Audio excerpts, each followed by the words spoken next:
নবীজির ওই কথা কইয়া, নবীজির ওই কথা কইয়া সবাই কান্দে, কিন্তু নবীর সমাজ গড়ার কাজে শত দ্বন্দ্ব মনে বাজে।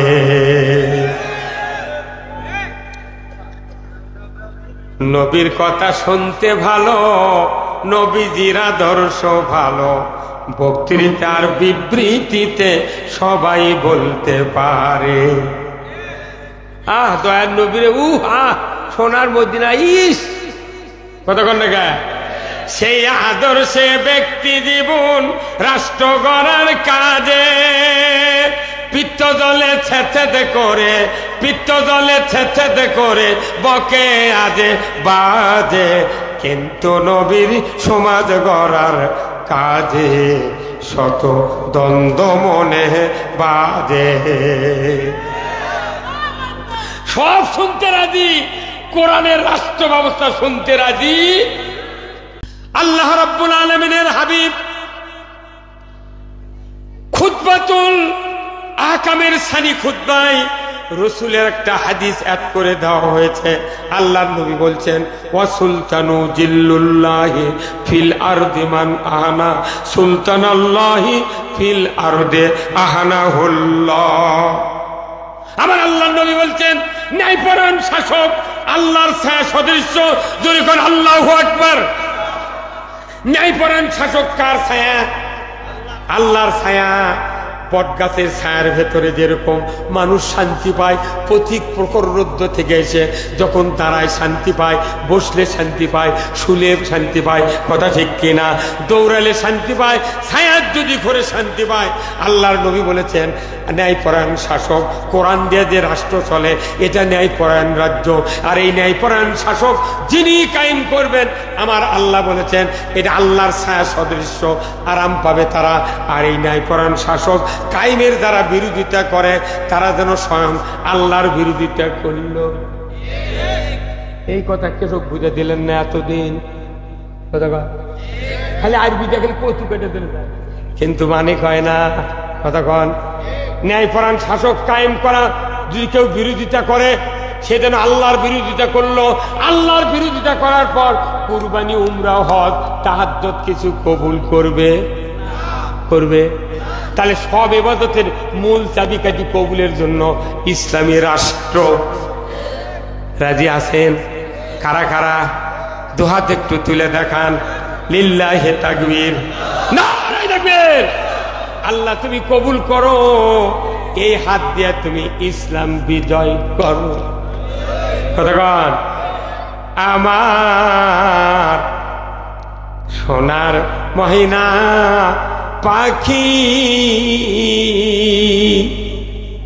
কোন দেশে তে গেলা উইরা রে, দিয়া মুরে পাখি রে আমার সোনার মহিনা পাখি। এই যে অন্তরাত্মা, এই জীবন, এটা সোনার ময়না পাখি। বাইর হয়ে গেলে চারানার দাম নেই। ওই যুক্তিবাদী কবে না, কবে লাশটা না বাইর করে লে ময়না কি লাশ লিয়া তোর মাস্তানি খুবই দেখেছি, এটা বাড়ার পর চারানার দাম নেই। কতক্ষণ? এটা সোনার ময়না। এত বড় ময়না, পুরো দেহ তন্ন তন্ন করে কাটেন, মাইক্রোস্কোপ দিয়ে খোঁজেন, কোনো জায়গা রুহু নাই, আত্মা নাই। এটা হলো আল্লাহর হুকুম। ইয়াতাসালুনা আনির রূহ। সাহাবারা জিজ্ঞাসা করে, হুজুর বলেন তো রূহটা কি? আল্লাহ তাআলা সাথে সাথে ওহী দিয়ে নবী জানিয়ে দিলেন, কুলের রূহ আমরু রব্বি। এই রূহটা হলো আল্লাহর হুকুম। আল্লাহর হুকুম দিয়ে চলিচ্ছ, সংসদত যাচ্ছ, ভোট দিত, খেত খামারে, সব জায়গায় আল্লাহর হুকুম নিয়ে যাচ্ছ। ওই হুকুম দিয়ে খালি আল্লাহর বিরোধিতা, রসুলের বিরোধিতা, আলিমের বিরোধিতা, দেশের অশান্তি করছ। কি চারটা মানুষ যদি খালি বই নিয়ে না বসে মিটিং করে, তখন পুলিশেরা কষে যে আমরা গোপন তথ্যের ভিত্তিতে জিহাদি বৈষয়িক এই নাশকতার পরিকল্পনা করছিল, তাদেরকে গ্রেপ্তার করতে সক্ষম হয়েছে। বিএনপি জামাত কোন জায়গায় বসতে পারেনি। কি তোরা এলো তথ্য পায় এগুলো ধরে পারি, হুন্ডা চুরি, গরু চুরাই, টিলার চুরি হচ্ছে, সেগুলো ধরে পাই না। বোঝেন মাথা খাটান হয় না। আপনার হাত করা আপনি খাচ্ছেন, আপনার জমির ধান আপনি খাচ্ছেন, খালি ভোটটা যদি আল্লাহর পক্ষে দেন ওরা সব এমনি লিজি। কয়েকদিন আগে আইন করছিল দাঁড়িয়ে রাখা পুলিশ চাকরি থাকবে না। এখন মোট এসপি পুলিশ বলছি দাঁড়িয়ে দিতে করছে না, দেশের মোড় ঘুরে গেছে, দাঁড়িয়ে আসলেই কবি ভালো ভালো। এই জন্য আল্লাহর আইন চাই। সবাই করলেন না কেন? আল্লাহর আইন চাই, আল্লাহর আইন চাই। তে সৎ লোক পুলিশ সৎ হলো, টিওনো সৎ হলো, ডিসি সৎ হলো, দুনিয়ার মানুষ সৎ হলো, তাহলে এই পৃথিবী শান্তিতে ভরে দিল। এটা কোথায় কেউ তুমি সৎ লোকের শাসন দাও, তাহলে তুমি রাজনীতি করো। আরে সবারই তো সৎ হওয়া লাগবে। তুই কেন মর গাঁদা খাইয়া বা খা, তুই নামাজ পড়িস না, তোর বাপও যদি মরে, তুই যদি দানাদারি নাম হোস, গায়ের মোট পাশে থেকে সরে কিনবি। আল্লাহর নবী দোয়া করলেন গভীর রাত্রিতে, আল্লাহ দোয়া কবুল করলেন। এই দোয়া কবুল করার কথা নবীকে জানালেন না। উমার তরবারি নিয়ে রসুলের গর্দান কাটার জন্য চলে যাচ্ছে। রাস্তার ভেতরে নঈম নামের ব্যক্তির সাথে দেখা। নঈম বলছে, উমার রে কোথায় যাও? এত দিগত বেগে রংলাঙ্গা তরবারি নিয়ে, রোদের কেরণে ধার চিকমিক করছে, কোথায় যাও তুমি এত দিগত বেগে? উমার বলে, রাস্তা ছেড়ে দাও, আমার রাস্তা খাটো করো না, আমি যাচ্ছি আব্দুল্লাহর বেটা মুহাম্মাদের মাথা কাটার জন্য। নঈম চোখের পানি ছেড়ে দিয়ে বলল, রে উমার, তোমার তো সাহস কম না। যে মানুষটাকে আল্লাহ সিলেকশন করে পৃথিবীতে নবুয়ত দিয়েছেন, এই মানুষটার তুমি মাথা কাটবে? আমার বিশ্বাস তুমি মাথা তো কাটা দূরের কথা, তোমার মাথা রসুলের কাছে বিক্রয় হয়ে যাবে। উমার, আমার মক্কাতে তুমি মুহাম্মাদের দিকে আর রাস্তা ধরো না, তুমি বাইপাস রাস্তা দিয়ে তোমার বোন আর ভগ্নিপতির বাড়িতে যাও। তোমার বোন ফাতেমা, তার স্বামী, দুইজনে কালেমা পড়েছে। যে মানুষটার কাল্লা কাটতে যাচ্ছ, ওই মানুষটার হাতে হাত দিয়ে কালেমা পড়েছে। তুমি যাও, তাদের ঘরে আমি দেখে আসলাম কোরআন পড়ছে, তুমি তাদের কাছে যাও, ওদেরকে তুমি বাঁচাও, তুমি নিজে বাঁচো, তুমি যাও, তাড়াতাড়ি দাও। উমারও কথা শুনে এত রাগ পয়দা হলো, দিগত বেগের দিক পরিবর্তন করে ভগ্নিপতির বাড়িতে চলে যাচ্ছে। বাড়ির নিকটবর্তী হতেই না হতেই সূরা তোহার 124 নম্বর আয়াত তার বোন আর ভগ্নিপতি যৌথভাবে একই কণ্ঠে তেলাওয়াত করছে, ওয়ামান আরাদা আন যিকরি ফাইন্না লাহু মাইশাতান দনকা ওয়া নাহশুরুহু ইয়াউমাল কিয়ামাতি আমা।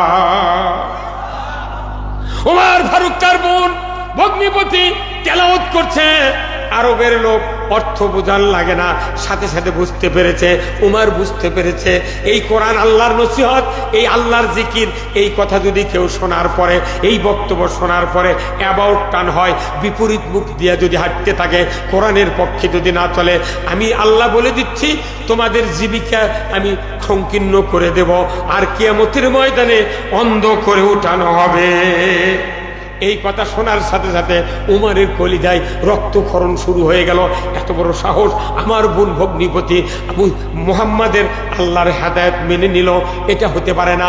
ভেতরে ঢুকি তরবারির উল্টা পিঠ দিয়া টর্চার শুরু হলো, প্রহার শুরু হলো। মারতে মারতে এক পর্যায়ে উমার ফারুকের ভগ্নিপতির মাথায় আঘাত লেগে ফিনকি দিয়ে রক্ত বেরিয়ে যাচ্ছে।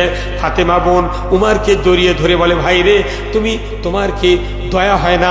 আমার স্বামী তোমার ভগ্নিপতি, মাথা ফেটে রক্ত বেরিয়ে যাচ্ছে, তোমার কি দয়া হয় না? আমার স্বামী যদি মারা যায় আমি বিধবা হয়ে যাব, তোমার কি দুঃখ হবে না? সাথে সাথে উমর রক্তাক্ত অবস্থায় ভগ্নিপতিকে দেখে মনটা নরম হয়ে গেল। এইবার উমার বলছে, বোন রে, তোমরা কি পড়ছিলে আমার হাতে দিয়ে দাও। উমার যখন এই কথা বলল, বোন বলছে, ভাইজান, তুমি একই মায়ের সন্তান, আমিও সেই মায়ের সন্তান, তোমার হাতে এই খণ্ড দিতে পারি না, কারণ এই খণ্ড টাকার খণ্ড, আল্লাহ তাআলার খণ্ড। কোরআনুল কারীম সবচেয়ে পবিত্র কিতাব, তুমি তো মুশরিক নাজাসাত, তোমার হাতে দেওয়া যাবে না। তুমি গোসল করো, তারপরে তুমি পবিত্র হও, আমি এই খণ্ডটি তোমার হাতে দিয়ে দেবো। ওমর হাম্মামখানায় গেল, গোসল করে এসে বলে, বোন তুমি খণ্ডটা দিয়ে দাও। আরবের মানুষ কোরআন শিকার লাগে না, সাথে সাথে ওই খণ্ডটি একবার কানে শুনেছেন, আরেকবার হাতে নিয়ে পড়ছেন। ওয়ামান আরাদা আন যিকরি ফাইন্না লাহু মাইশাতান দানকা ওয়া নাহশুরুহু ইয়াউমাল কিয়ামাতি আ'মা। হুজুর টেনশন করতে মানা করেন, উত্তেজিত যেন তারা না হয়। আপনি রাস্তা করে দিতে বলেন। উমার যে তরবারি নিয়ে আসতেছে, ওই তরবারি ইসলামের দুশমন ছিল, সাহাবাদের দুশমন ছিল ওই তরবারি। আল্লাহ তাআলা দোয়া কবুল করেছেন। ওই উমারের ওই তরবারি আর উমারের শক্তি এক্ষুনি আপনার পদতলে বিক্রয় হয়ে যাবে। আল্লাহু আকবার। উমার ফারুক তরবারি নিয়ে রসুলের সামনে হাজির। আল্লাহ রসুল সামনে আছেন, আল্লাহ রসুল উমারের দিকে বিপরীত দিকে বসে আছেন। উমারের ডান হাতে তরবারি, রসুল ডান হাত দিয়ে উমারের বাম হাত ধরলেন। কোন হাত? বাম হাত ধরলেন, ধরে এমন জোরে ঝাঁকি দিলেন, এইভাবে তুমি কতদিন থাকবা? উমারের ধমকের চোটে, রসুলের ধমক শুনে কাঁপতে কাঁপতে তরবারি পড়ে গেল। উমার তরবারি নিল। হুজুর ভুল করেছি, 26 বছর পর্যন্ত ইসলামের দুশমন ছিলাম, আমি বুঝতে পেরেছি কোরআন কাকে বলে, ইসলাম কাকে বলে।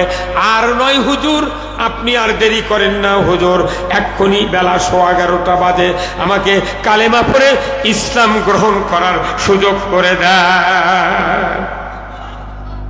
উমার ফারুকের হাতে হাত দিয়ে রসুল কালিমা পড়ে দিলেন। বেলা তখন 11:15, 1টায় জোহরের আযান।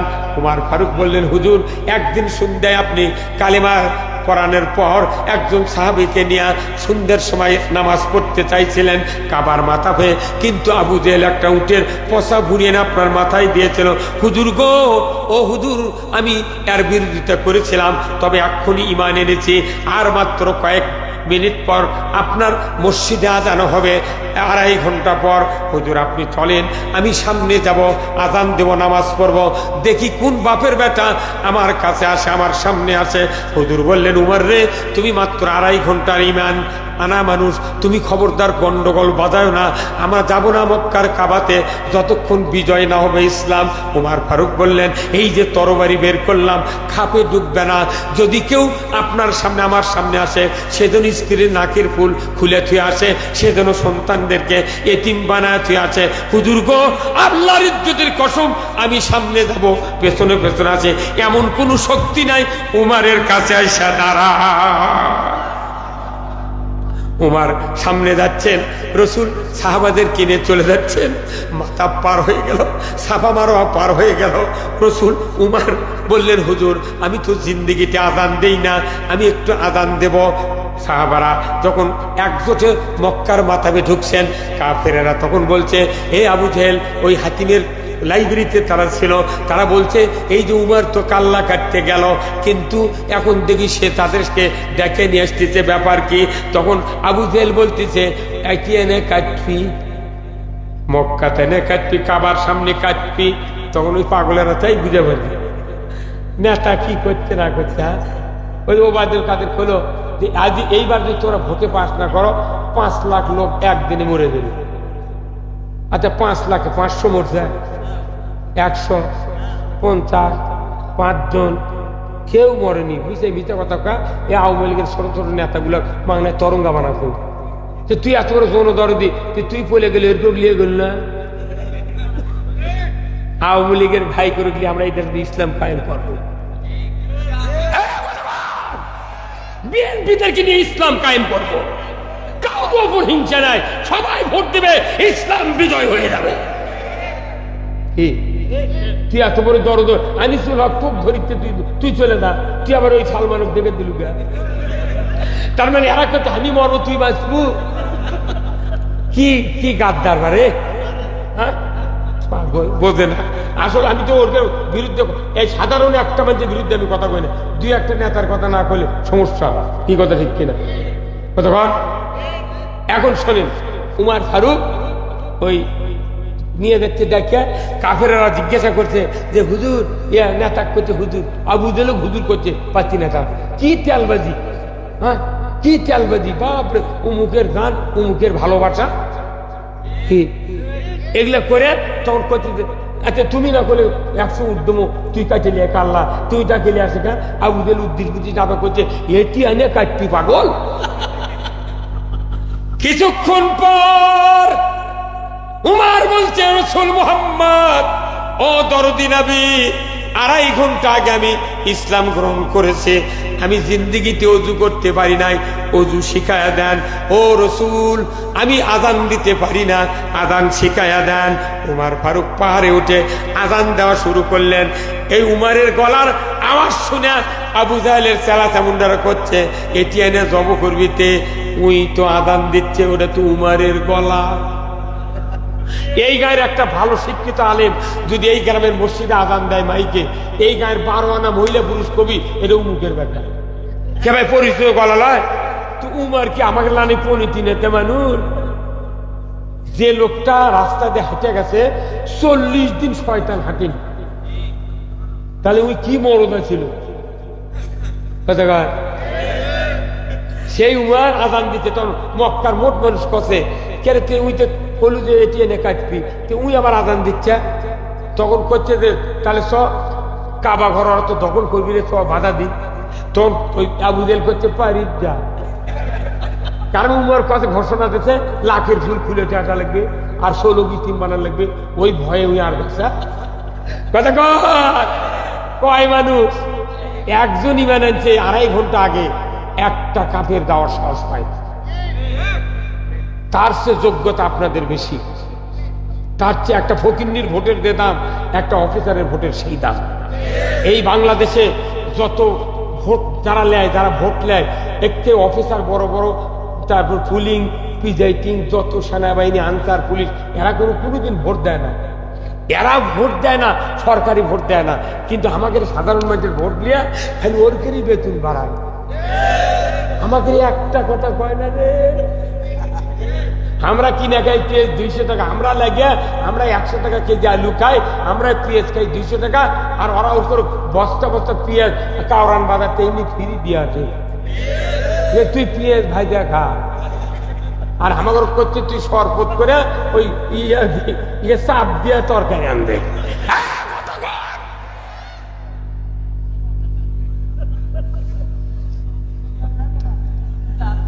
কে ভাই বেজার হচ্ছেন আপনারা?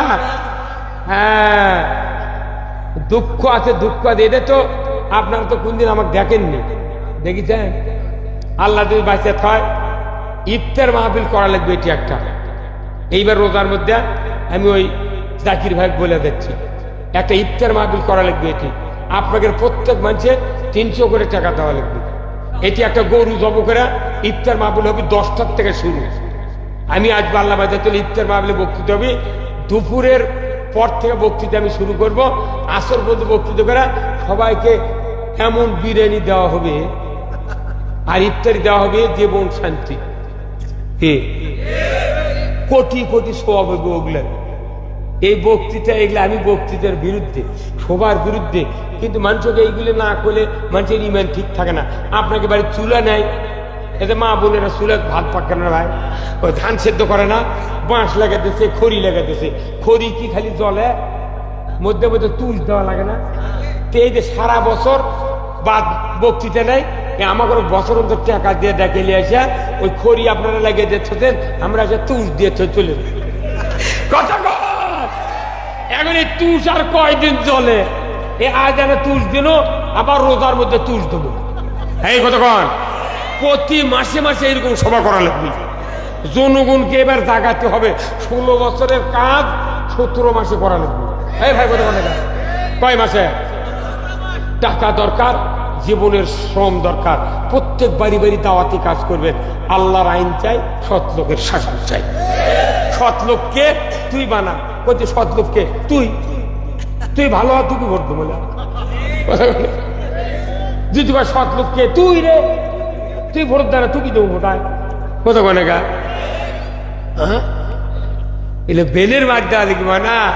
আল্লাহ তাআলা এই ছোট্ট ছোট্ট পিচ্ছি মানসি করে দিয়ে গ্যাস কি করে ফেলতে চুরি সব আমি তো ঘর সাহস হয়ে গেছিল 41 জন কতে ভাই আমি স্ট্রোক করবে লাগবে আল্লাহ আর দেখার ভাগ্য হয় না কি রে কি আল্লাহ সোহান আল্লাহ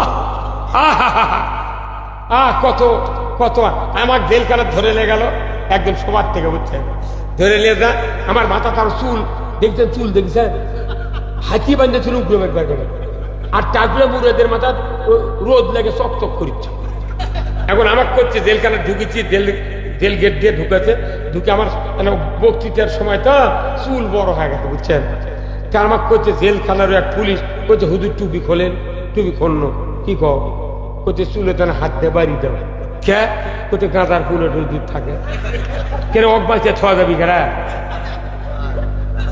46 বছরে বক্তৃতা করছি বিয়ার 12 বছর আগে ইমামতি করি সেই মানুষ করছে গাঁদার পুলে দুধ থাকে কতখানি আমাকে মেরে ফেলে দিদি আহা হাসিচ্ছেন আপনি ইস ধরে লেদা জেলখানার থেকে থানার হাজুতে অজুর পানি চাইছি দিবি জুলহাজ করছে যে ওটি অজু করতে করো না করতে কি করবে করো অজু ফজরে অজু করছি প্যানের উপর 2 পাও দিয়া দেখি প্যান গোটা পায়খানা দেয় ভরা ওটি অজু করে যাবি ভাই বদনার দিটি পানি পরে সিঁড়ে দিয়ে উজু করছি তা আল্লাহ করছে আল্লাহ দোয়া করছি আল্লাহ তুই হয়তো কালও কবুল করতে পারিস কিয়ামতের দিনও কবুল করতে পারিস তোর যেদিন ইচ্ছে তুই দোয়া করে এরকম কেনা খালি সরে দে আল্লাহ সেই দোয়া করছি 14 সালে এই 24 সাল 10 বছর পর গিয়ে কবুল হবে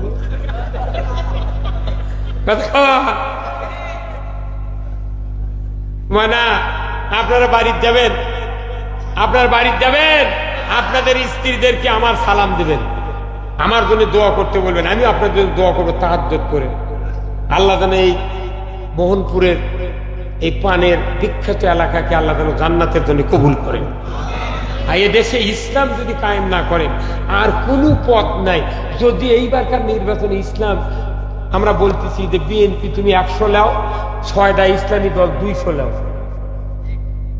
6টা ইসলামী দল 200 বিএনপি 100 তাল কত লাও 300 সিট আমরা 3 জন মিলে দেশ চালাবো আপাতত এইবার আমরা দেশটা স্ট্যান্ডিং করি তারপরে যা যা হয় হবে কি কথা ঠিক কিনা কিন্তু এখনই যদি পেলাপেলি গুটাগুটি করে যদি কেউ ক্ষমতাটা আসে কারো পিঠের চামড়া থাকবে না জুব্বাকে সিটে কাটে হাফসাত বানাবো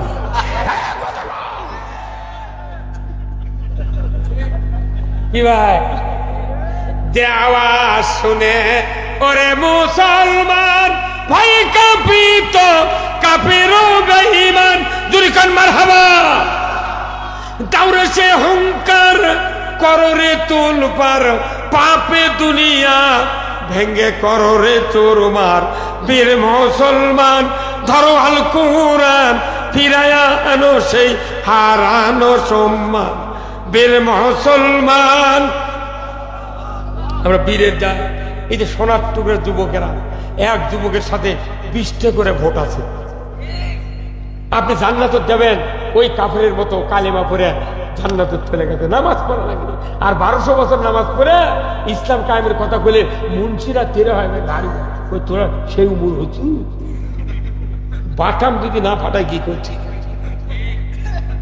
আসুন আমি এতক্ষণ ধরে অনেক কথা বলেছি ভাই আপনাকে বেজার হয়েছেন কষ্ট নেননি তো যুবক ভাইরা আমি আপনাদেরকে আশ্বস্ত করছি জান্নাতে যেতে গেলে আল্লাহ রাসূল বলছেন কুল্লু উম্মতি ইয়াদখুলুনাল জান্নাতি ইল্লা মান আবা কিলা ইয়া রাসূলুল্লাহ ইল্লা মান আবা আল্লাহ রাসূল বলছেন মান আতানি দাখালাল জান্নাহ ফাকাদ আসানি দাখালান নার যারা আমার আনুগত্য করবে তারা জান্নাতে যাবে যারা আমার আনুগত্যের বাইরে চলবে তারা জাহান্নামে যাবে ইসলামের ব্যাপারে রাসূল কোনো কনসিডার করেন নাই রাসূল বলেছেন আনা আমরুকুম বিখামসিন আল্লাহু আমারনি বিহিন্না আল জামাত ওয়াস সামি ওয়াত তাআত ওয়াল হিজরাত ওয়াল জিহাদু ফি সাবিলিল্লাহ আল্লাহু আকবার আল্লাহ যে 5টি কাজের আদেশ আমাকে দিয়েছেন আমিও আপনাদেরকে সেই 5টি কাজের আদেশ দিলাম আসুন না সকল মা বোনদের কাছে আমি দোয়া চাই সবাই ভাইদের কাছে দোয়া চাই মুরব্বীর কাছে দোয়া চাই জাকির ভাই সহ এই গ্রামের যুব সমাজ যারা কষ্ট করে এই মাহফিলের আয়োজন করেছেন আল্লাহ যেন ওনাদেরকে উমরের মতো যোগ্যতা দেয় মা বোনদেরকে যেন হাজেরা রহিমার মতো যোগ্যতা দেয়। আমি আপনাদের কাছে দোয়া চাই, আল্লাহ যেন আমার শারীরিক সুস্থতা, কণ্ঠ, এলেম, যোগ্যতা যেন বাড়ায় দেয়। ধরে কোন আল্লাহুম্মা আমিন।